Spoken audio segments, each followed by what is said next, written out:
уникальную крымско-татарскую культуру, самобытную, благодаря именно усилиям, организаторским способностям Усейна Баданинского удалось сохранить. Если бы не было Усейна Баданинского, не было бы музея Ханского дворца. Если бы не было Усейна Баданинского, неизвестно, каким бы был фильм «Алим», так как он был главным художником, постановщиком этого фильма.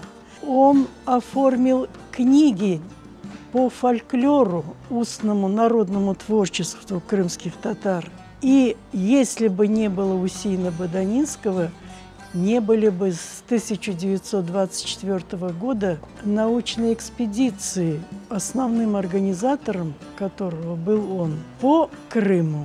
И вот эти исследования и все то, что было обнаружено и изучено, оно все было описано, и это послужило фундаментом для дальнейшего изучения и развития традиционных видов искусства и культуры крымских татар.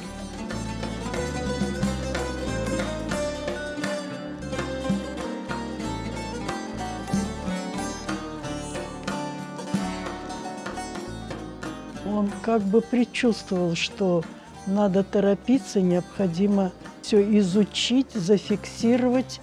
Он вот в этих экспедициях писал свой дневник по раскопкам, по той работе, которую группа проделывала во время работы экспедиции. И именно Усейн Баданинский отметил очень важные сакральные моменты. Благодаря Усейну Баданинскому мы знаем, что нельзя искажать традиционный крымско-татарский орнамент. Нельзя менять, конечно, вот характер традиционного крымско-татарского костюма и характер традиционной архитектуры, то есть вот то лицо, которое имело тот период, образ Крым, вот как представлялся людям, которые вот в этой области разбираются.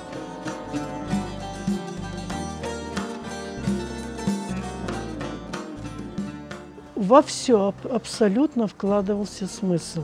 Усейн Баданинский этот смысл искал с самого начала, когда в экспедициях он видел очень интересный предмет изделия традиционного искусства нашего, культуры, вышивку, ювелирные там украшения и так далее.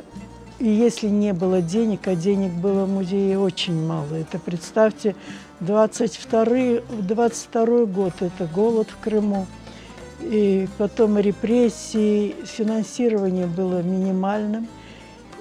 И чтобы не упустить, сохранить произведение искусства, он вытаскивал свои деньги, самые, может быть, последние, и выкупал это изделие для музея.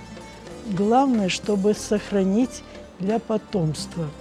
И вот все то, что сделал Усейн Баданинский, успел, оно работает до сегодняшнего дня.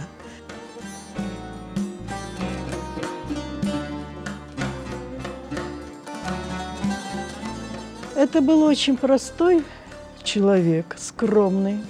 Он одевался в чесучевый костюм, носил гетры и очень мало разговаривал. Он был поглощен постоянно в свои мысли.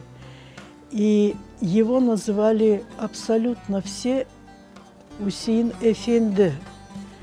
И крымские татары, караимы, крымчаки, русские, украинцы обращались к нему именно так. Это обращение обычно обращается к духовным лицам, к духовенству. Вел очень скромный образ жизни. Жил во флигеле, когда он работал с 1917 по 1934 год. Он жил во флигеле, вот во дворе Ханского дворца-музея. И постоянно находился в работе. Любил морковный сок, так как во время работы в Петербурге он был очень тяжело, серьезно болен. И его выходила младшая сестра Ивана Александровича Фомина, выхаживала, которая впоследствии стала его женой.